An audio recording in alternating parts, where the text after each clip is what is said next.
Բարերեկո, այսօր սեպտեմբեր 2-ն է, օրը տոնական է, այսօր նշվում է Լեռնային Ղարաբաղի Հանրապետության անկախության տարեդարձը, 23-րդ տարեդարձը։ Հայկական երկրորդ պետությունը ստեղծվեց բավական դժվար ժամանակներում, ստեղծվեց համառ պայքարի, հայ ժողովրդի բացառիկ հերոսության եւ հայրենասիրության շնորհիվ։ Եվ հիմա 23 տարի անց էլ պահանջում է ոչ պակաս պայքար, հայրենասիրություն,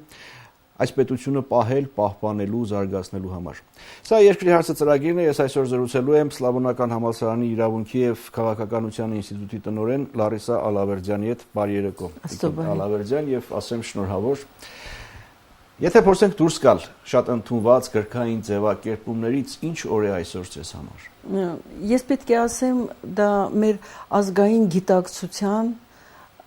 եւ ըստ երևույթին վերաիմաստավորման ազգային արժեքների վերաիմաստավորման օրն է։ Ես օրինակ կցանկանայի նախ եւ առաջ շնորհավորել մեր բոլորիս հայությանը, բայց նախ եւ առաջ իհարկե Արցախահայությանը ամենաջերմեն ցանկություններով, խոնարհվելով բոլոր զոհվածների եւ ընտանիքի անդամների առջեւ եւ ուղղակի տոկունություն ցանկանալով եւ պահանջելով ավելի մեծ պահանջատիրությամբ հանդես գալ աշխարհի առջև բոլոր համայն Արցախահայությանը եւ հայությանը, բայց ինչ վերաբերվում է իմ ցանկությանը Հայաստանի մեջ եւ հնարավոր է եւ Արցախում, ես կարծում եմ դա շատ լավ է, որ մենք բոլորս ընդունել ենք, որ սեպտեմբերի 1-ը գիտելիքի, գրի եւ դպրոցյան օր է եւ անց ենք կացնում իբր միջոցառումներ։ Շատ լավ կլիներ, որ մենք 2 սեպտեմբերի ընկալեինք ինչպես ազգային գիտակցության մի ինչ որ յուրահատուկ վերաիմաստավորման օր։ Անվանումը կարելի է դնել ամենատարբեր ձևով, բայց ճիշտ եւ հարիր պահն կլիներ, որ մենք բոլոր դպրոցներում, բարձրագույն կրթական բոլոր հիմնարկներում այս օրը նվիրեինք այդ ոչ թե զոտ Արցախի, այլ կրկնում եմ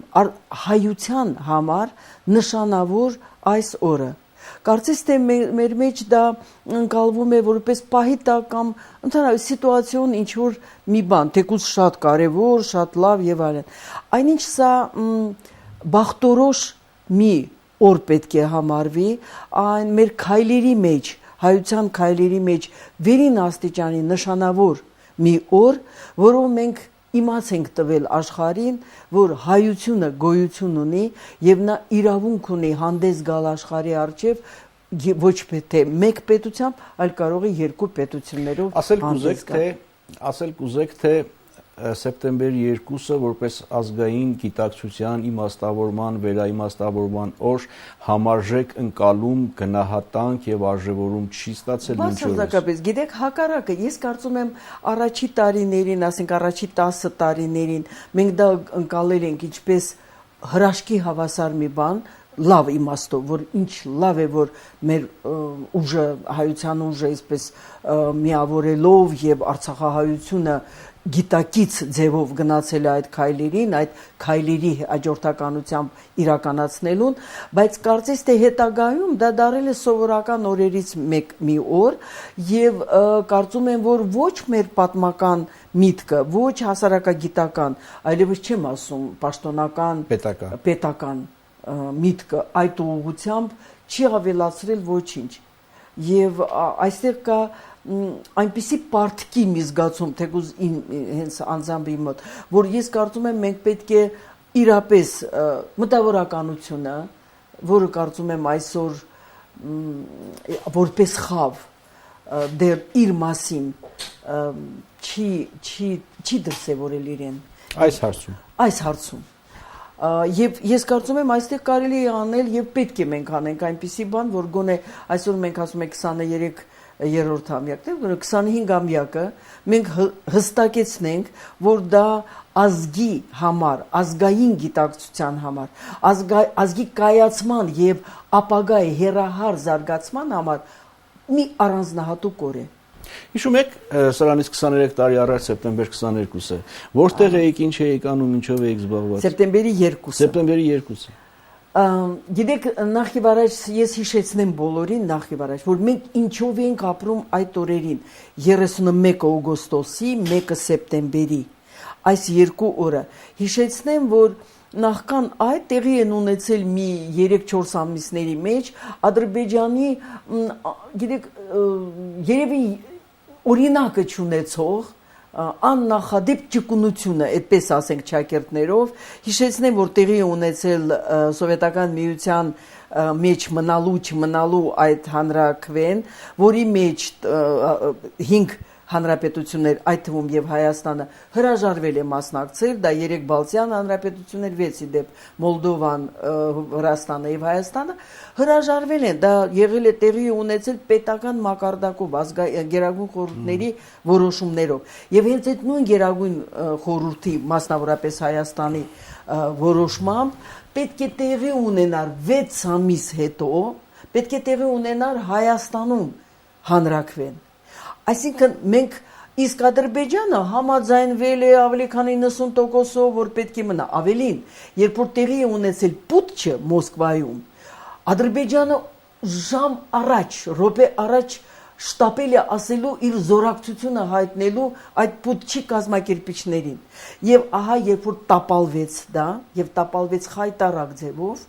ահա այդ ճակերտներով ճկունությունը զարմացրեց բոլորին, որովհետև չանցավ մի 12-14 օր եւ Ադրբեջանը հանդես եկավ այսպես շաբաթ կիրակի օրերի այսպիսի հայտարարությամբ Գերագույն խորհրդի, որ իրենք դուրս են գալիս սովետական միությունից։ Բայց դրան նպաստեց նաեւ Արցախում տիրող տրամադրությունն արդեն կայացվող որոշումը։ Գիտեք, դա ինքնին գնում էր գործընթացը, քանի որ տապալվեց պուտչը։ Լեռնային Ղարաբաղում այդ ժամանակ հանրապետությունը փաստորեն, որը որ իրեն հրճակել է մինչ այդ, այսպես ասած, դուրս եկած եւ այլն այն քայլերը, նա փաստորեն ընկալեց դա որպես ազատագրում։ Ես դա ուզում եմ հիշեցնել, որ սպասելիքները, ակնկալիքները անգամ Ռուսաստանից եկած մտավորականության, որոնք եւ հատերքում են եղել եւ այլ գյուղերում, նրանք կարծում են, որ եթե պուտչը տապալվել է, դրանից հետո գալիս է Արցախի ազատության եւ անկախության մի քայլարշավ։ Եվ Ադրբեջանը պիտի շտապեր Եվ Ադրբեջանը պետք է շտապեր Ղարաբաղի որոշումը կամ որոշում չկայացնել կամ որոշում կայացրեց այդ որոշումը, կրկնում եմ, շաբաթ կիրակի օրերին։ Եվ այդ ժամանակ ես անձամբ, քանի որ ստանում էի այդ տվյալները գրեթե ժամեր անց, այդպես որ տեղի էր ունենում, Ղարաբաղում եք այն ժամանակ։ Մենք կպած այդ ժամանակ ռադիոյին եւ հեռուստատեսությանը ադրբեջաներեն լեզվով լսել ենք այս ամենը եւ մտածում ենք ինչ քայլ է արվելու, ինչպես պետք է մենք արագ արձագանքենք։ Արձագանքը եղել է անմիջապես, սեպտեմբերի 1-ին արդեն հավաքվել են միջապես այդ ազգային խորհրդի անդամներով, որ տեսնեն բոլոր մակարդակների պատգամավորները, որ պետք է հավաքվեն եւ 2 սեպտեմբերի լույս է տեսել էլի ասում եմ նախադեպը չունեցող գրագետ, լինի դա դեռ ներպետական, խոսքը գնում է սովետական միության, որը դեռ գոյություն ուներ, ներպետական տեսակետից եւ միջազգային իրավունքին չհակասող այնպիսի մի որոշում, այնպիսի մի հռչակագիր, որը մինչ այսօր պետք է ասեմ զարմացնում է եւ որոշ շրջանակներին ջղայնացնում է։ Գիտեք, կա մի գրադարան գրականության, որը փորձում է ապացուցել, որ դա լեգիտիմ չի, դա օրինական չի եւ այլն եւ այլն։ Եվ այդ փորձերը շարունակական միայն առիթ են տալիս տեսնելու եւ ավելի ու ավելի համոզվելու, որ թե Լեռնային Ղարաբաղի Հանրապետության կայացումը, թե զարգացումը, թե պետականաշինությունը տեղի է ունեցել օրինական ձևով լեգալ, ինչպես ընդունված է ասել, իսկ իշխանությունները լեգիտիմ են, այսինքն վստահությունն են վայելում ժողովրդի, ընդ որում ամենածանրագույն վիճակում։ Բոլորը մի բան էլ ավելացնեմ, բոլորը կարծում են, որ պատերազմը սկսվել է 92 թվականին։ Ես պնդում եմ, որ պատերազմը սկսվել է հենց անմիջապես սեպտեմբերին, որովհետև Ադրբեջանը արդեն իրեն սանձարձակ ձևով դրսևորելով եւ մտածելով, որ ինքը ինչ կուզի կանի, եւ ահա այդ պատերազմական չհայտարարված, բայց անմարդկային ձևով պատերազմի օրերին, սկսյալ կրկնում եմ հենց սեպտեմբերի 1-ից, Արցախի ժողովուրդը կարողացել է ապացուցել իր տոկունությունը, կայունությունը եւ դարել է տարածաշրջանում անվտանգության գործոն։ Դա ոչ միայն ես եմ ասում, այլ դա ասվում է ամենատարբեր հարթակներում, ամենատարբեր բարձր մակարդակների կազմակերպությունների կողմից։ Ասում եք այդ հռչակագիրը լիովին համապատասխանում էր ներպետական եւ չէր հակասում միջազգային իրավունքի նորմերին։ Ես բառացի, հա։ Այո։ Հետո ինչ եղավ, ինչպես եղավ, եթե այդքան հստակ, անվրեպ իրավական բազա կար տրված այդ հռչակագրի տակ։ Ինչու մինչև այսօր այդ իրավական ճանապարհը կարծես Այո, հրաշալի հարց է, շնորհակալություն, այո։ Տեսեք, կարելի է ուղղակի միջազգային հանրության մասին է խոսքը։ Այսօր միջազգային հանրության ամենատարբեր ինստիտուտները հանդես են գալիս, օրինակ, ավելի քան զարմանալի հայտարարությամբ Քեթրին Էշտոնին հիշատակենք այսօր, որ ասել է մենք չի ճանաչում, լեգիտիմ չի ճանաչում ընտրությունները Արցախում։ Նախ եւ առաջ այդ լեգիտիմ խոսքը տեղին չի օգտագործում, այլ պետք է լեգալ խոսքը օգտագործվի, բայց մյուսը նաեւ որ ինչ է նշանակում չես ճանաչում դա, չես ճանաչում գործընթացը, չես հավատում նրան, որ դա իրոք թե մերժում ես իրավունքը Լեռնային Ղարաբաղի Հանրապետության ժողովրդի ընտրություններ կայացնել։ Ի վերջո դա վերջինն է, պարզվում է, որ նայում ես Բայց այստեղ մեր դիվանագիտական մտքի թերացումն է, թե մենք Քեթրին Էշտոնին կամ մյուս հայտարարություն անողներին մեղադրենք։ Քեթրին Էշտոնը դա ասում է արդեն այս տարիներին, հա։ Տեսնենք ինչ էր ասում միջազգային հանրությունը մինչև 91 թվականի դեկտեմբերի վերջերը։ Նա լրիվ համաձայն էր, որ Լեռնային Ղարաբաղի ժողովրդի պայքարը միանգամայն արդար է, Բուշ հայրը խոսում էր նրա մասին, որ Լեռնային Ղարաբաղի ինքնավար գոնե մարզի սահմանները նույն չափ անկախտելի են, ինչպես որ ասենք թե սովետական որևէ հանրապետության, եւ կրկնում եմ, լինի դա սենատորների մակարդակով Միացյալ Նահանգների, լինի դա Եվրոպարլամենտի մակարդակով, դա հստակ զորակցությունը ժողովրդի Արցախահայությանը հայտարարվում էր։ Եվ ահա եկավ պահը, երբ որ դեկտեմբերի 21-ին 22-ին Գերագույն խորհուրդը, Սովետական միության Գերագույն խորհուրդը ի վերջո արդեն հստակ օրինական, թեկուզ ոչ լիարժեք, բայց հաստատեց, որ Սովետական միությունը այլևս գոյություն չունի։ Չանցավ 4-5 օր, 26-ին դեկտեմբերի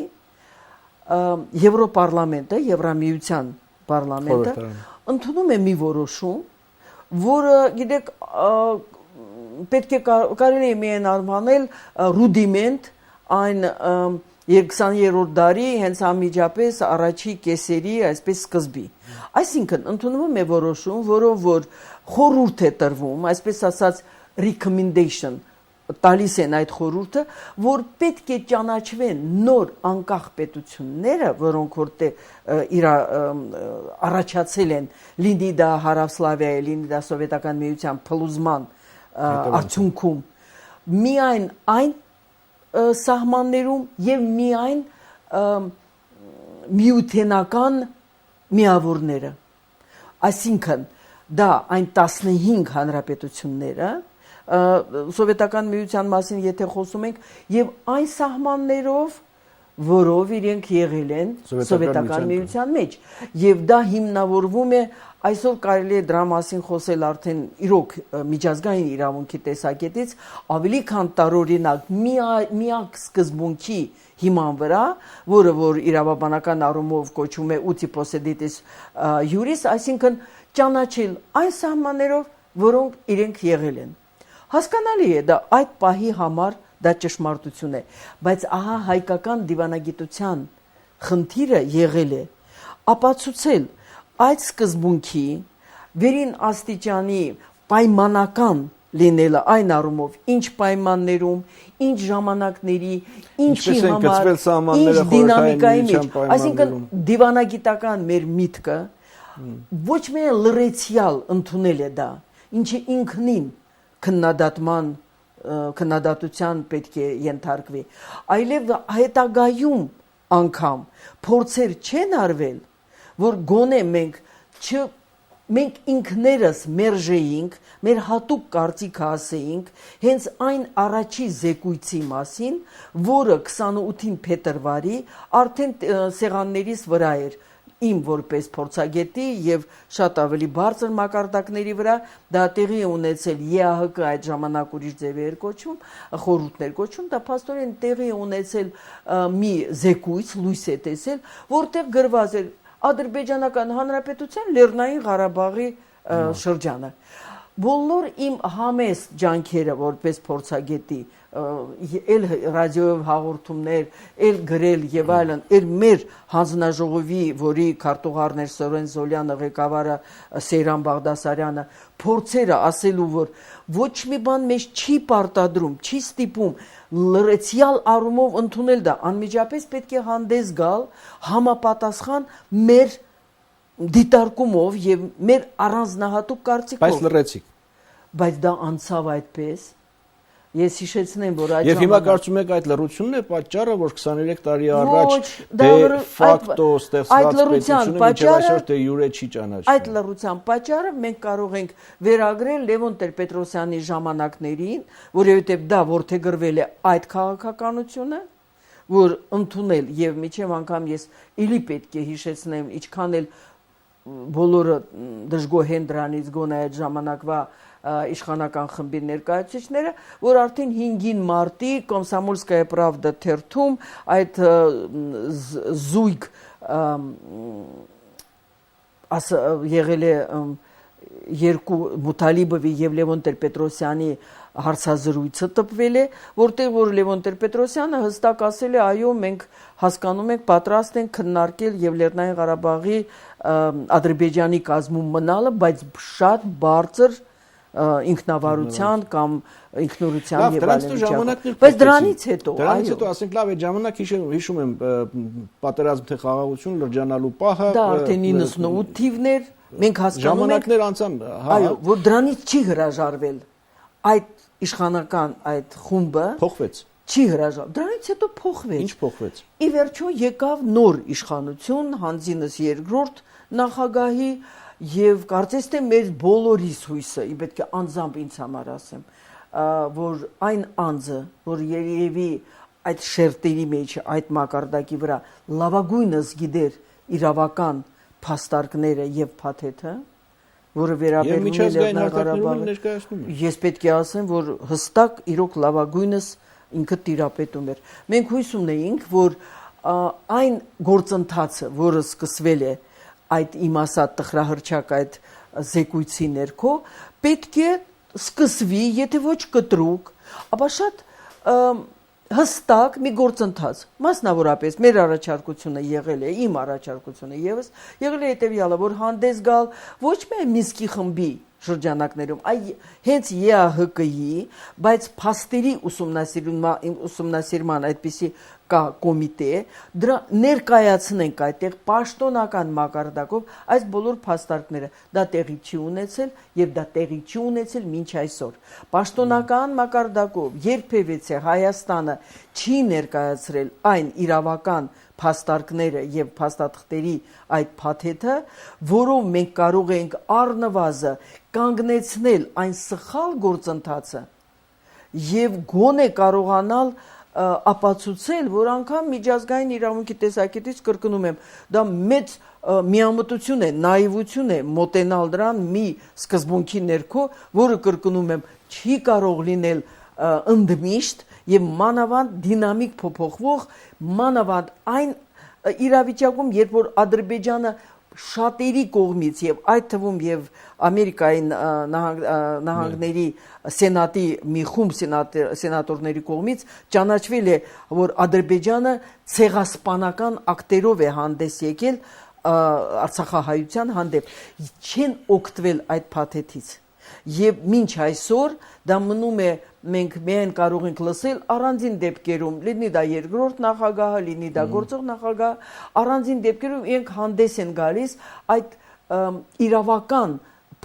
փաստարկներից մի քանիսից օգտվելով հանդես են գալիս իրենց բանավոր ճառերի մեջ, սեղանի վրա նույն այդ Մինսկի խմբի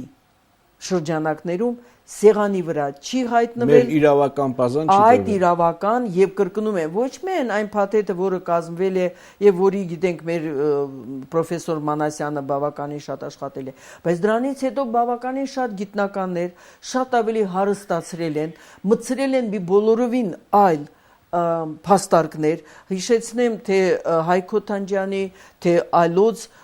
այն հստակ գործընթացի մեջ մասնակցությունը, որտեղ մենք եւս մեկ անգամ ապացուցում ենք, որ Լեռնային Ղարաբաղի Հանրապետության կայացումն ու գոյությունը միանշանակ օրինական են, լեգալ են եւ իշխանությունները միանշանակ լեգիտիմ են, այսինքն օգտվում են վստահությունից։ Մեր զրույցի այս հատվածը ամփոփելով կարող ենք ասել, որ հայ դիվանագիտական միտքը այս 23 տարիների ընթացքում չի կարողացել անել համարժեքը այն բանի, ինչ արել են մեր ազատամարտիկները, բանակը, այո, մենք դա պետք է արձանագրենք։ Ես ինչի եմ բոլոր դեպքերում իմ լավատեսությունը երբևիցե չեմ կորցնելու։ Իմ կարծիքով երբ էլ սկսենք, ճիշտ ժամանակը կլինի։ Պետք է ուղղակի այդ սկսելը, այդ սկսողը լինի, որովհետև եթե պետք է ասեմ մի բան, որը ես կրկնում եմ տարիներ շարունակ, եթե փաստարկների 10%-ը այս փաստարկների, որը ունի հայկական կողմերը ունենար Ադրբեջանը, բոլոր հարթակներում եւ հաստատություններում Հայաստանը զայնազուրկ կլիներ։ Լավ, հասկանալի է։ Հիմա այդ իրավական ճանապարհը այսպես մնացել է թերի, անկատար եւ այլն։ Սրանից 23 տարի առաջ, երբ որ ձևավորում էր հայկական երկրորդ պետությունը, աշխարհակղական նոր իրողություններ էին։ Անցել է 23 տարի եւ մենք հայտնվել ենք նորից աշխարհակղական նոր իրողությունների, նոր գործընթացների մեջ։ Հիմա այս նոր իրավիճակը ինչ ազդեցություն կունենա Ղարաբաղյան հակամարտության Շնորհակալություն։ Պետք է ասեմ կանցնի եւս մի 20-23 տարի։ Մենք նորից կհայտնվենք կամ նման, կամ որևէ այլ ձևով զարգացող իրավիճակի մեջ։ Ինչու՞։ Որովհետեւ պատմությունը չի կանգնում, չի կարելի կանգնեցնել եւ նոր պետությունների առաջացումը, գոյացումը դա անverջ մի գործընթաց է։ Եվ մենք պետք է գլոբալ առումով համաձայն ենք, բայց նոր աշխարհակղական այս իրավիճակում Հայաստանի դիրքերը ինչպես։ Նախ եւ առաջ ես ասեմ, որ ես վերին աստիճանի մեծ վերապահումներով եմ վերաբերվում այն նմանությունների փնտրտուքին կամ ուղղակի անալոգիայի, ինչպես ասում են, լինի դա Ղրիմի հետ, լինի դա Կոսովոյի, Աբխազիայի կամ Օսետիայի։ Եվ հստակեցնեմ, որ կան հստակ առանձնահատկություններ, որոնք որ Լեռնային Ղարաբաղի Հանրապետության, Արցախի Հանրապետության կայացումը ինքնին դարձնում են նախադեպ, որի վրա կարող են սովորել շատ այլոք եւ կարելի է դա բերել որպես անթերի մի գործընթաց։ Երկրորդը, մենք պետք է մեր սխալների վրա արդեն սովորենք, եթե չենք սովորել այլոց սխալների վրա մի հասարակ իրավիճակ։ Իրավիճակի վրա մեր ազդեցությունը պետք է տեղի ունենա, որ մենք կարողանանք խոսենք իրավիճակի մասին։ Հակառակ պարագայում մենք դիտորդի դերում ենք հայտնվում։ Տիկին Ալավերդյան, ես որ ասում եմ նոր իրավիճակներ, աշխարհքաղաքական նոր իրավիճակ, նոր բաժանարար գծեր, ես կուզենայի այդ հարցը դիտարկեիք նաև այդ իրավիճակի համատեքստում մասնավորապես Հայաստանը հայտարարել է Եվրասիական տնտեսական միության անդամակցության մասին։ Եվրասիական տնտեսական միության հիմնադիր երկրները հայտարարում են, պահանջում են, մենք էլ համաձայնում ենք, որ Ղարաբաղը Հայաստան չէ եւ Հայաստանը իր սահմաններով, ձեր ասած այդ սովետական միության գծած սահմաններով մտնելու է Եվրասիական տնտեսական միություն։ Մյուս կողմից ԵԱԿ Մինսկի համանախագահները բոլորը հավասարության նշան են տնում, անկախ նրանից սահմանից Ադրբեջանը սադրում է, չի սադրում, լարում է իրավիճակը, նրանց վերաբերմունքը բոլորը հավասար են եւ հավասարապես կոչ են անում երկու կողմերին էլ։ Սեղանին տրված են փաստաթղթեր, ձեր ասած փաստաթղթերը չկան սեղանին, բայց կան մադրիդյան սկզբունքները, որոնք կոչ են անում հետ վերադարձնել այդ 7 շրջանները։ Ունենք հարևան, որի նոր վարչապետը կառավարության նոր ռազմավարության մեջ առաջնահերթություններից մեկը համարվում է իր ձևակերպմամբ ասած ադրբեջանական հողերի վերադարձը։ Այս տարիների ընթացքում այս նոր իրավիճակում ուր ենք գնում։ Նախ եւ առաջ մաքսային միության մասին։ այն ինչ որ տեղի ունենում, այն է որ կա գործընթաց կա Լեռնային Ղարաբաղի Հանրապետություն դե ֆակտո, որը որ գոյություն ունի ոչ միայն Հայաստանի համար, այլ նույն Մինսկի խմբի համար, որը այցելություններ է կազմակերպում, նույն Միացյալ Նահանգների համար, որոնք որ անուղակի ձևով Լեռնային Ղարաբաղի Հանրապետությանը առանձին տողով առանձնացնում են օգնություն, դա խոսում է բոլորը նրա մասին, որ այս հատուկ իրավիճակի մասին, որով հայտնվել է Լեռնային Ղարաբաղի Հանրապետություն, գաղտնիք չէ որևէ մեկի համար։ Դրա համար այն վտանգները, որի մասին խոսում են, նախ եւ առաջ ոչ թե Լեռնային Ղարաբաղը, ոչ թե Արցախը Հայաստան չի, այլ Արցախը Հայաստանի Հանրապետություն չի։ Արցախը Հայաստան է ու վերջ։ Կրկնենք մենք բոլորս, բայց դա Հայաստանի Հանրապետություն չէ։ Հայաստանը այսօր հանդես է գալիս երկու պետական միավորումով եւ դրանցից մեկը այսօր Արցախի Հանրապետությունն է։ Այս առումով իր հարաբերությունները Հայաստանի Հանրապետության մաքսային միություն մտնելուց հետո պետք է հստակեցվի, որ դե ֆակտո ճանաչված Հայաստանի կողմից Արցախի հետ հարաբերությունները մնալու են անփոփոխ։ Ավելին, եթե մեզ ասում են, որ դա դրական ազդեցություն պետք է ունենա Հայաստանի վրա, նույն չափ այդ դրական ազդեցությունը պետք է ունենա Արցախի վրա։ Այստեղ երկու կարծիք չպետք է լինի։ Անկամ Ղազախստանի այդ նեղացկոտ եւ իր ադրբեջանական բարեկամի նեղացկոտության, այսպես ասած, արձագանքները բացարձակապես գիտեք անլուրջ են, պետք է դա ասեմ, անլուրջ են եւ դա լավ չի։ Պետք է հասկանանք, որ Պուտինի վրա Պուտինից նեղանալը, որը որ պատմական փաստ է ասում է այդ տարածքում չի եղել պետություն, հիմա ինչից նեղանալ, փոխարենը պարծենալ, ասել, որ այո, չի եղել, հիմա է։ Օրինակի համար ես ասում եմ գրագետ, հասուն քաղաքական մտքի Եվրասիականի ներքին հիմա այստեղ մենք դա ունենք Լեռնային Ղարաբաղի Հանրապետությունը ընդհատակյան մի գործընթացի մեջ չէ։ Դա լեգալ, կրկնում եմ, օրինական ձևով